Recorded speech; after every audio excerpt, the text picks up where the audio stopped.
السلام علیکم ناظرین، ملی وائس کے ڈیلی بلیٹن عالمی شہروز میں آپ کا استقبال ہے۔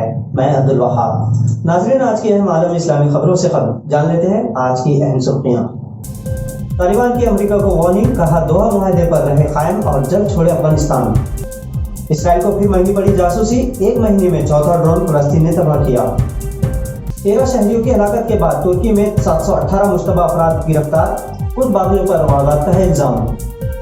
ایمنسٹی انٹرنیشنل کے حماس رہنما القدری کو رہا کرنے کی سعودی عرب سے اپیل، اور امریکی سائبر سیکورٹی کمپنی کا سنسنی خیز دعویٰ، بھارت پاکستان کی کر رہا ہے فوجی جاسوسی۔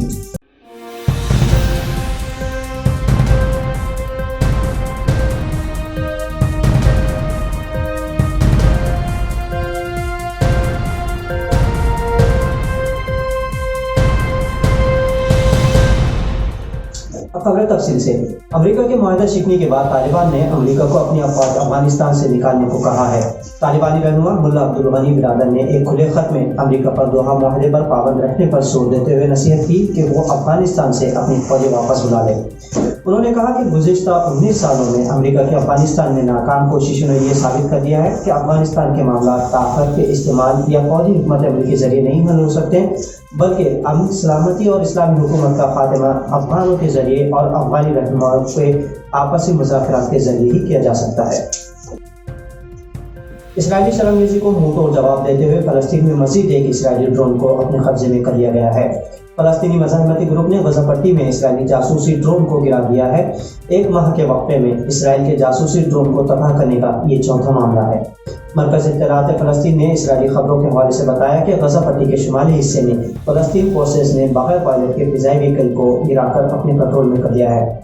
اسرائیلی انگریزی اخبار یروشلم پوسٹ نے افسوس کا اظہار کرتے ہوئے اس معاملے پر لکھا کہ لبنان اور فلسطینی علاقوں میں اسرائیلی فوجی ڈرون اڑتے مکھیوں کی طرح گر رہے ہیں، کیونکہ مزاحمتی قوتیں اسرائیلی حکومت کے دخل اندازیوں کے خلاف اپنے دفاع میں زور پکڑتی جا رہی ہیں۔ ایک ماہ کے وقفے میں اسرائیل کی دخل اندازیوں کا جواب دیتے ہوئے یہ چوتھی کارروائی تھی۔ اس سے قبل لبنان میں 2 اور فلسطین میں 1، اس طرح اب تک 4 بار اسرائیلی ڈرونوں کو تباہ کیا گیا ہے جب وہ ان مسلم ممالک علاقوں میں غیر قانونی طور پر تصاویر دے رہے تھے۔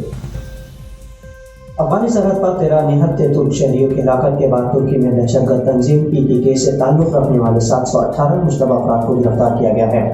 ترکی وزارت خارجہ نے اپنے بیان میں کہا کہ انسداد دہشت گردی یونٹوں نے ترکی کے 40 صوبوں میں آپریشن کے دوران 718 مشتبہ افراد سمیت کرد نواز پیپلز ڈیموکریٹک پارٹی کے سربراہ کو حراست میں لیا ہے۔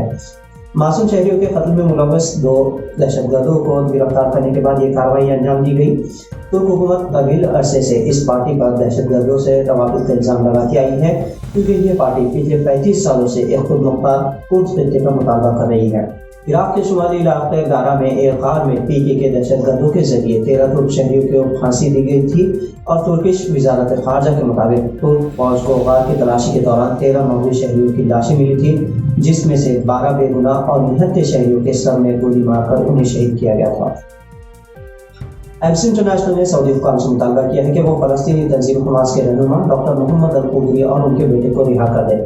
ایمنسٹی انٹرنیشنل نے 83 سالہ القدری کو ایک خراب صحت کا حوالہ دیتے ہوئے انہیں درکار طبی خدمات اور دیکھ بھال کے لیے رہائی کا مطالبہ کیا۔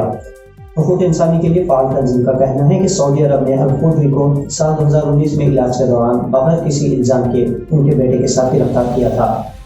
ڈاکٹر القدری فی الحال ریاض کے الحیات جیل میں قید ہے، جبکہ ان کا بیٹا دہبان جیل میں نظر بند ہے۔ ڈاکٹر القدری 30 سال سے زیادہ عرصے سے سعودی عرب میں مقیم ہیں اور 1990 اور 2003 کے وسط میں سعودی عرب میں حماس کی نمائندگی کرتے تھے۔ پچھلے سال مارچ کو حماس کے پولیٹیکل بیورو کے سربراہ اسماعیل حانی نے بھی سعودی بادشاہ کو مخاطب کر کے ایک خط میں ان سے التجا کی تھی کہ وہ جلد فیصلہ کریں اور سعودی عرب کے جیلوں میں مقید فلسطینی قیدیوں کی آزادی کا حکم دیں۔ ایک امریکی سائبر سیکورٹی کمپنی آؤٹ لک کے مطابق ہندوستان اینڈرائیڈ اپلیکیشن کے ذریعے پاکستانی فوج کی جاسوسی کر رہا ہے۔ امریکی کمپنی کے سنسنی خیز بیان سے بھارت پاکستان کے رشتوں میں مزید تلخی میں اضافہ ہو سکتا ہے۔ امریکی کمپنی کے مطابق اس نے ہارنبل اور سن برڈ نامی 2 مالویئر اپلیکیشنز کی کھوج کی ہے جو 2013 میں ہندوستانی نگرانی میں تیار کیا گیا تھا۔ ان اپلیکیشنز کے ذریعے پاکستانی فوج، حکامی حکام اور کشمیر میں بھارتی انتخابی عہدیداروں سے وابستہ اہلکاروں کے SMS چیٹس اور جغرافیائی مقامات کی معلومات حاصل کی جا رہی ہے۔ اس کے علاوہ ان عہدیداروں کی خفیہ طور پر کال لاگس، رابطوں، تصاویر اور براؤزر کی تاریخ اور اسکرین شاٹ کے ساتھ ساتھ تصاویر ریموٹ آپریٹنگ کے ذریعے کیمرے تک رسائی حاصل کی جا رہی ہے۔ 2 سال قبل الجزائر صدر کو برخاست کرنے کے بعد سیاسی اشرافیہ کے مکمل خاتمے کے لیے الجزائر میں ہزاروں افراد سڑک پر اتر آئے۔ کووڈ-19 سے قبل ہراک نام سے یہ تحریک چلائی گئی تھی، لیکن وبائی حالات کے بعد لاک ڈاؤن میں تحریک کو معطل کر دیا گیا تھا۔ مظاہرین اس بار الجزائر کے شہر خیرات میں راستوں پر اتر آئے اور فوجی ریاست نہیں، شہری ریاست چاہیے اور گینگ چلے جاؤ کے نعرے لگا رہے تھے۔ صدر کو ہٹانے کی یہ تحریک 2019 میں شروع ہوئی تھی، جس کی دوسری سالگرہ کے موقع پر دوبارہ اس تحریک کو تقویت بخشنے کا ارادہ کیا گیا۔ عراق تحریک سے الجزائر کے سابق صدر عبدالعزیز کو سبکدوش کیا گیا تھا۔ امریکی محکمہ خارجہ کے ایک اعلیٰ افسر کے مطابق یمن میں جاری جنگ کو روکنے حوثی باغیوں سے امریکہ کے پاس گفتگو کے بھرپور مواقع ہیں۔ افسر نے کہا کہ ایرانی حمایت یافتہ حوثیوں کو پیغامات پہنچانے پائیدار سیاسی حل کے ذریعے اس جنگ کا خاتمہ کیا جا سکتا ہے۔ اہلکاروں کے مطابق حوثی باغیوں کو سعودی عرب پر حملہ اور ٹارگیٹس پریکٹس سے باز آنا چاہیے، ورنہ امریکہ کے پاس انہیں جواب دینے بھرپور وسائل موجود ہیں۔ اسی دوران امریکی بائیڈن انتظامیہ نے حوثی رہنماؤں کے خلاف دہشت گردی کے الزامات کو منسوخ کرنے کا فیصلے پر عمل درآمد کیا ہے۔ امریکی محکمہ خارجہ کے ترجمان نیڈ پرائس نے یمن کے حوثی باغیوں سے مطالبہ کیا ہے کہ وہ یمن کے شمال میں واقع ماری پر اپنی کارروائیاں بند کر دیں۔ تو ناظرین، عالمی شب و روز بلیٹن کی یہ تھی اہم خبریں۔